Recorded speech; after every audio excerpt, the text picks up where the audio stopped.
ಜಗತ್ತಿನ ಅತಿದೊಡ್ಡ ಭೂಬಸವನ ಹುಳುಗಳಲ್ಲಿ ಒಂದಾದ ಈ ಜೀವಿ ಸುಮಾರು 180 ವರ್ಷಗಳ ಹಿಂದೆ ಭಾರತಕ್ಕೆ ಬಂದಿದೆ ಎಂದು ನಾನು ಹೇಳಿದರೆ ನೀವು ನಂಬುತ್ತೀರಾ? ಇಂದು ಇದು ಮೌನವಾಗಿ ಬೆಳೆಗಳನ್ನು ನಾಶ ಮಾಡುತ್ತದೆ, ಸಿಮೆಂಟ್ ಗೋಡೆಗಳನ್ನು ಕೊರೆಯುತ್ತದೆ ಮತ್ತು ಒಂದೇ ಸಮಯದಲ್ಲಿ 100 ಮೊಟ್ಟೆಗಳನ್ನು ಇಡುತ್ತವೆ. ಇದಾಗಿದೆ ದೈತ್ಯ ಆಫ್ರಿಕನ್ ಬಸವನ ಹುಳು. ಆಫ್ರಿಕಾದಿಂದ ಕುತೂಹಲಕ್ಕಾಗಿ ಭಾರತಕ್ಕೆ ತರಲಾದ ಈ ಜೀವಿ ಇಂದು ಜಗತ್ತಿನ ಅತ್ಯಂತ ಯಶಸ್ವಿ ಆಕ್ರಮಣಕಾರಿ ಜೀವಿಗಳಲ್ಲಿ ಒಂದಾಗಿದೆ. ಇದು ಭಾರತಕ್ಕೆ ಹೇಗೆ ಬಂದಿತು? ಇದು ಸಿಮೆಂಟ್ ಅನ್ನು ಏಕೆ ತಿನ್ನುತ್ತದೆ? ಆಹಾರವಿಲ್ಲದೆ ಎಷ್ಟು ದಿನಗಳ ಕಾಲ ಬದುಕಬಲ್ಲದು? ಮತ್ತು ಇದರ ಹರಡುವಿಕೆ ಬಗ್ಗೆ ರೈತರು ಹಾಗೂ ಕೃಷಿ ಇಲಾಖೆ ಏಕೆ ಕಾಳಜಿ ವಹಿಸುತ್ತಿವೆ? ಇಂದು ನಾನು ದೈತ್ಯ ಆಫ್ರಿಕನ್ ಬಸವನ ಹುಳ ಆಶ್ಚರ್ಯಕರ ಮತ್ತು ಕುತೂಹಲಕಾರಿ ಕಥೆಯನ್ನು ಅನಾವರಣಗೊಳಿಸುತ್ತೇನೆ. ವಿಲಿಯಂ ಬೆನ್ಸನ್ 1847ರಲ್ಲಿ ಕೋಲ್ಕತ್ತಾದ ಉದ್ಯಾನವನಕ್ಕೆ ದೈತ್ಯ ಆಫ್ರಿಕನ್ ಬಸವನ ಹುಳುವನ್ನು ಪರಿಚಯಿಸಿ, ಏಕೆಂದರೆ ಅವರು ಭೂಬಸವನ ಹುಳುಗಳಿಂದ ಆಕರ್ಷಿತರಾಗಿದ್ದರು. ಹೊಸ ಪರಿಸರದಲ್ಲಿ ಅವುಗಳ ಗುಣಲಕ್ಷಣಗಳು, ಬೆಳವಣಿಗೆ ಮತ್ತು ನಡವಳಿಕೆಯನ್ನು ಅಧ್ಯಯನ ಮಾಡಲು ಮಾರಿಷಸ್ನಿಂದ ಅವುಗಳನ್ನು ಕರೆತಂದರು. ನಂತರ ಈ ಜೀವಿಯನ್ನು ಕೋಲ್ಕತ್ತಾದ ಉದ್ಯಾನವನದಲ್ಲಿ ಬಿಟ್ಟರು. ಈ ಬಸವನ ಹುಳುಗಳು ಪರಿಸರಕ್ಕೆ ವಿಪತ್ತಾಗಬೇಕೆಂದು ಬೆನ್ಸನ್ ಅವರು ಉದ್ದೇಶಿಸಿರಲಿಲ್ಲ.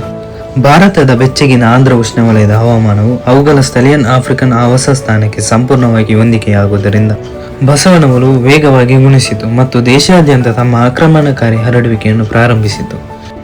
ಇದರ ಸಾಮಾನ್ಯ ಹೆಸರು ದೈತ್ಯ ಆಫ್ರಿಕನ್ ಬಸವನ ಹುಳ. ವೈಜ್ಞಾನಿಕ ಹೆಸರು ಆಚಾಟಿನಾ ಫಾಲಿಕಾ. ಇದರ ಗಾತ್ರ ಸುಮಾರು 20 ಸೆಂಟಿಮೀಟರ್ ಉದ್ದ, ತೂಕ ಸುಮಾರು 250 ಗ್ರಾಂ, ಚಿಪ್ಪಿನ ಬಣ್ಣ, ಗಾಢ ಪಟ್ಟೆಗಳೊಂದಿಗೆ ಕಂದು, ಗ್ರಹಣಾಂಗಗಳ ಸಂಖ್ಯೆ 4. ಬಾಹ್ಯ ದೇಹದ ಅಂಗಗಳು. ಮೊದಲನೆಯದಾಗಿ ಶೆಲ್. ಬಸವನ ಹುಳ ಮೃದುವಾದ ದೇಹ ಮತ್ತು ಅಂಗಗಳನ್ನು ರಕ್ಷಿಸುತ್ತದೆ, ಮುಖ್ಯವಾಗಿ ಕ್ಯಾಲ್ಸಿಯಂನಿಂದ ಮಾಡಲ್ಪಟ್ಟಿದೆ. ಬಸವನ ಹುಳ ಬೆಳೆದಂತೆ ದೊಡ್ಡದಾಗಿ ಬೆಳೆಯುತ್ತದೆ. ಮೇಲ್ಭಾಗದಲ್ಲಿ 2 ಉದ್ದವಾದ ಗ್ರಹಣಾಂಗಗಳು, ಕಣ್ಣುಗಳು ತುದಿಗಳಲ್ಲಿವೆ. ಬೆಳಕು ಮತ್ತು ಚಲನೆಯನ್ನು ಪತ್ತೆಹಚ್ಚಲು ಬಳಸಲಾಗುತ್ತದೆ.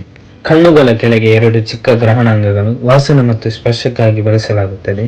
ಆಹಾರವನ್ನು ಹುಡುಕಾಡಲು ಸಹಾಯ ಮಾಡುತ್ತದೆ. ಸ್ನಾಯುವಿನ ಕಾಲು. ದೇಹದ ಕೆಳಗಿರುವ ದೊಡ್ಡ ಮೃದುವಾದ ಭಾಗ. ಚಲನೆಯನ್ನು ಬಳಸಲಾಗುತ್ತದೆ. ಹುಳುಗಳು ಸರಾಗವಾಗಿ ಜಾರಲು ಸಹಾಯ ಮಾಡುವ ಲೋಳೆಯನ್ನು ಉತ್ಪಾದಿಸುತ್ತದೆ. ಉಸಿರಾಟದ ರಂಧ್ರ. ದೇಹದ ಬದಿಯಲ್ಲಿರುವ ಸಣ್ಣ ತೆರೆಯುವಿಕೆ, ಗಾಳಿಯನ್ನು ಉಸಿರಾಡಲು ಬಳಸುತ್ತದೆ. ಇದರಿಂದಾಗಿ ಬಸವನ ಹುಳುಗಳು ದೀರ್ಘಕಾಲದವರೆಗೆ ನೀರಿನ ಅಡಿಯಲ್ಲಿ ಇರಲು ಸಾಧ್ಯವಿಲ್ಲ. ಬಾಯಿ. ಗ್ರಹಣಾಂಗಗಳ ಕೆಳಗಿದೆ. ರಾಡುಲ ಎಂಬ ನಾಲಿಗೆಯಂತಹ ರಚನೆಯ ಮೇಲೆ ಸಾವಿರಾರು ಸಣ್ಣ ಹಲ್ಲುಗಳನ್ನು ಹೊಂದಿರುತ್ತದೆ. ರಾಡುಲ ಸಣ್ಣ ರಸ್ಪ್ ಅಥವಾ ಫೈಲ್ನಂತೆ ಕಾರ್ಯನಿರ್ವಹಿಸುತ್ತದೆ. ಆಹಾರ ಮತ್ತು ಕ್ಯಾಲ್ಸಿಯಂ ಪಡೆಯಲು ಎಲೆಗಳು, ಹಣ್ಣುಗಳು ಮತ್ತು ಸಿಮೆಂಟ್ ಅನ್ನು ಕರೆದುಕೊಳ್ಳುತ್ತದೆ. ಆಂತರಿಕ ಅಂಗಗಳು. ಹೃದಯ, ಶ್ವಾಸಕೋಶ, ಜೀರ್ಣಾಂಗ ವ್ಯವಸ್ಥೆ, ಸಂತಾನೋತ್ಪತ್ತಿ ಅಂಗಗಳು ಮತ್ತು ನರಮಂಡಲ. ಇದರ ಆಹಾರ ಪದ್ಧತಿ: ಎಲೆಗಳು, ಹಣ್ಣುಗಳು, ತರಕಾರಿಗಳು, ಹೂಗಳು, ಮರದ ತೊಗಟೆ, ಬೆಳೆ ಸಸ್ಯಗಳು. ನೆಚ್ಚಿನ ಆಹಾರ: ಬಾಳೆಹಣ್ಣು, ಪಪ್ಪಾಯಿ, ಎಲೆಕೋಸು, ವೇಟಿಸ್. ಇನ್ನು ದೈತ್ಯ ಆಫ್ರಿಕನ್ ಬಸವನ ಹುಳ ತಿನ್ನುವ ಪರಭಕ್ಷಕಗಳು: ಇಲಿ, ಬಾತುಕೋಳಿ, ಥ್ರಾಶ್ ಪಕ್ಷಿಗಳು, ಮಾನಿಟರ್ ಹಲ್ಲಿಗಳು.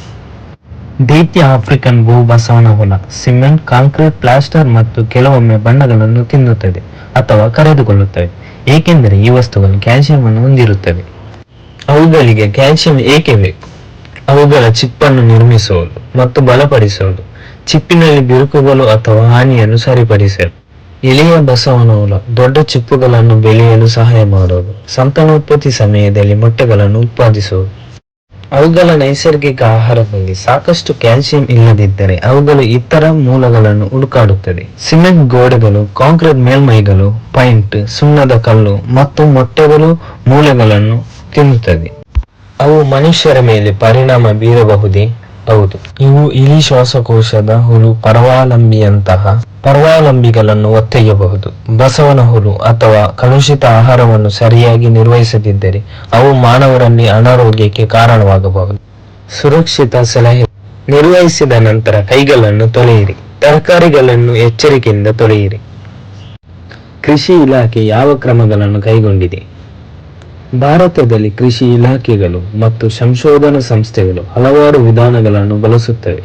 ಬಾಧೆಯನ್ನು ಮೊದಲೇ ಕಂಡುಹಿಡಿಯಲು ನಿಯಮಿತ ಕ್ಷೇತ್ರ ಸಮೀಕ್ಷೆಗಳು, ಬಸವನ ಹುಳುಗಳು ಮತ್ತು ಅವುಗಳ ಮೊಟ್ಟೆಗಳ ಹಸ್ತಚಾಲಿತ ಸಂಗ್ರಹಣೆ ಮತ್ತು ನಾಶ, ಗುರುತಿಸುವಿಕೆ ಮತ್ತು ನಿಯಂತ್ರಣ ವಿಧಾನಗಳನ್ನು ಕಲಿಸುವ ರೈತ ಜಾಗೃತಿ ಕಾರ್ಯಕ್ರಮ. ತೀವ್ರವಾದ ಬಾಧೆಯಲ್ಲಿ ವೇಟ್ ಮತ್ತು ಅನುಮೋದಿತ ಮೃದುವಾಂಗಿ ನಾಶಕಾಂಗಗಳ ಬಳಕೆ ಸಸ್ಯ ಸಾಗಾಣಿಕೆಯ ಮೂಲಕ ಹರಡುವುದನ್ನು ತಡೆಗಟ್ಟಲು ನರ್ಸರಿಗಳು ಮತ್ತು ತೋಟಗಳ ಮೇಲ್ವಿಚಾರಣೆ, ಯಾಂತ್ರಿಕ, ಸಾಂಸ್ಕೃತಿಕ, ಜೈವಿಕ ಮತ್ತು ರಾಸಾಯನಿಕ ನಿಯಂತ್ರಣ ವಿಧಾನಗಳನ್ನು ಸಂಯೋಜಿಸುವ ಸಮಗ್ರ ಕೀಟ ನಿರ್ವಹಣೆ. ಆಸಕ್ತಿದಾಯಕ ಸಂಗತಿಗಳು: ಅವು 5 ರಿಂದ 10 ವರ್ಷಗಳ ಕಾಲ ಬದುಕಬಲ್ಲವು. ಇವು ಹೆಚ್ಚಾಗಿ ರಾತ್ರಿಯಲ್ಲಿ ಸಕ್ರಿಯವಾಗಿರುತ್ತದೆ. ಶುಷ್ಕ ವಾತಾವರಣದಲ್ಲಿ ಅವುಗಳು ಎಬ್ಸಿವೇಷನ್ ಎಂಬ ವಿಶ್ರಾಂತಿ ಸ್ಥಿತಿಯನ್ನು ಪ್ರವೇಶಿಸುತ್ತದೆ. ಅವು ಹರ್ಮಾಫ್ರೋಡಿಟ್ಗಳು, ಅಂದರೆ ಪ್ರತಿಯೊಂದು ಬಸವನ ಹುಳು ಗಂಡು ಮತ್ತು ಹೆಣ್ಣು ಸಂತಾನೋತ್ಪತ್ತಿ ಅಂಗಗಳನ್ನು ಹೊಂದಿರುತ್ತವೆ. ಮೊಟ್ಟೆಗಳು ಸುಮಾರು 1 ರಿಂದ 3 ವಾರಗಳಲ್ಲಿ ಹೊರಬರಬಹುದು. ಇದು 1 ವರ್ಷದಲ್ಲಿ 1000ಕ್ಕೂ ಹೆಚ್ಚು ಮೊಟ್ಟೆಗಳನ್ನು ಉತ್ಪಾದಿಸುತ್ತವೆ. ಈ ದೈತ್ಯ ಆಫ್ರಿಕನ್ ಬಸವನ ಹುಳದ ಬಗ್ಗೆ ನಿಮಗೆ ಮೊದಲೇ ಗೊತ್ತಿತ್ತು? ಈ ಬಸವನ ಹುಳವನ್ನು ನಿಮ್ಮ ಊರಲ್ಲಿ ನೋಡಿದ್ದೀರಾ? ಇದನ್ನು ಸಾಕು ಪ್ರಾಣಿಯಾಗಿ ಇಡಲು ನೀವು ಇಷ್ಟಪಡುತ್ತೀರಾ? ನಿಮ್ಮ ಅಭಿಪ್ರಾಯವನ್ನು ಕಮೆಂಟ್ ನಲ್ಲಿ ತಿಳಿಸಿ. ಈ ವಿಡಿಯೋ ನಿಮಗೆ ಇಷ್ಟವಾದರೆ ಒಂದು ಲೈಕ್ ಮಾಡಿ, ನಿಮ್ಮ ಸ್ನೇಹಿತರ ಜೊತೆ ಹಂಚಿಕೊಳ್ಳಿ ಮತ್ತು ಇಂತಹ ಇನ್ನಷ್ಟು ಪ್ರಕೃತಿ ಮತ್ತು ವನ್ಯಜೀವಿ ಕಥೆಗಾಗಿ hidden nature by Umar channel ಅನ್ನು ಸಬ್ಸ್ಕ್ರೈಬ್. ನಿಮ್ಮ ಬೆಂಬಲವೇ ನನ್ನ ಮುಂದಿನ ಅನ್ವೇಷಣೆಗೆ ಪ್ರೇರಣೆ. ಧನ್ಯವಾದಗಳು.